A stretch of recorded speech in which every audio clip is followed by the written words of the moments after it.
আমার আল্লাহ তাআলার পেয়ারা হাবিবের কাছে নবীর সাহাবায়ে কেরাম প্রশ্ন করে, ও মায়ার নবী, আপনি বলেন না যারা ঈমান আনে এবং নেক আমল করে তাদের ব্যাপারে আপনি আমাদেরকে ধারণা দেন না।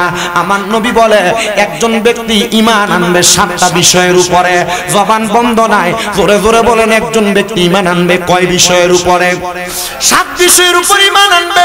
যে ঈমানের কালেমা আপনারা জবান দিয়ে পড়েন, আমানতু বিল্লাহি ওয়া মালাইকাতিহি ওয়া কুতুবিহি ওয়া রাসূলিহি ওয়াল ইয়াউমিল আখির ওয়াল কদরি খাইরিহি ওয়া শাররিহি মিনাল্লাহি তাআলা ওয়াল বা'সি বা'দাল মাউত।